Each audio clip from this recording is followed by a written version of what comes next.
I'm going to tell you what the best month of the year is to visit Washington, D.C.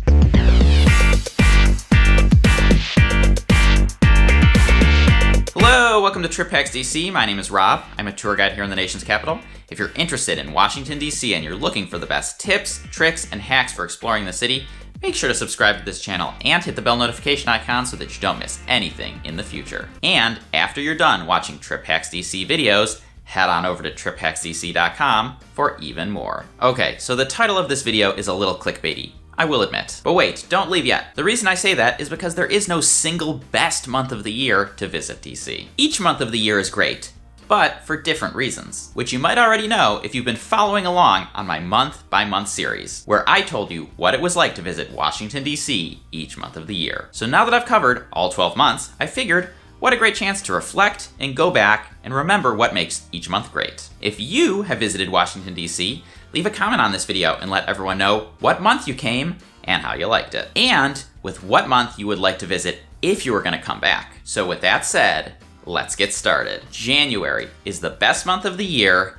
if you want to see snow. Washington, D.C. has 4 seasons. And if you're really interested in the weather, I have a podcast episode where I interviewed a meteorologist and we talked all about the weather. But as we discussed, the reality is it's actually not that snowy here in DC. In a typical winter, we get about 1.5 feet of snow. And the month that gets the most snow on average is January. So if you want to have your best shot at building a snowman near the Capitol or having a snowball fight at the Lincoln Memorial, January is the month for you. Let's move to February, which is the best month if you hate crowds. Look, I'll be the first to admit that sometimes it can feel really overwhelming in the sights in Washington, D.C. during those busy spring and summer months. The thing is, February is just not a month when people are coming to DC. Some people don't come because they think they couldn't have any fun if it's cold, which is absolutely not true. But mostly, people don't come because the kids are in school and spring break isn't for another month. But if you want to come and have the museums, the monuments, and the sights all to yourself, or at least as much as that's possible, then plan a trip for February. Moving on,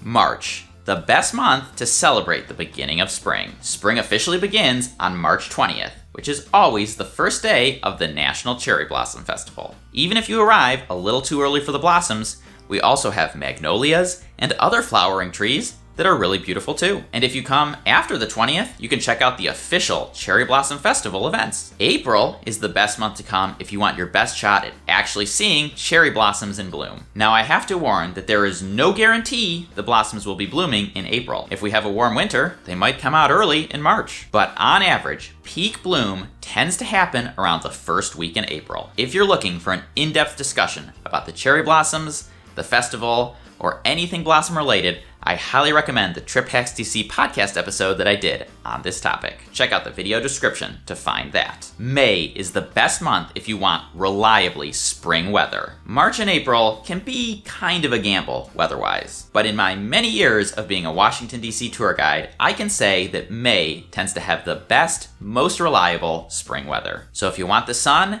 and some warmth before we get the summer heat, come in May. June is the best month if you like long days. The summer solstice is on June 20th, and sunset on that day is at 8:37 p.m. So if you want to spend time outdoors or go to a ball game and sit in the sun, then June is the month for you. July is the best month for summer fun. Of course, Independence Day is on July 4th. But July is your best chance to do those other summer-specific activities, like Jazz in the Garden, outdoor movie nights, and military concerts over at the Capitol. If you're curious about all the cool summer fun things we have to do, I have an entire video on this topic, so go ahead and check that out down in the description. August is the best month if you're a bargain hunter looking for hotel deals. The reason why August is such an inexpensive month is because there's relatively little business and conference travel here in town. Many folks who live here actually take their own family vacations in August. Congress is in recess,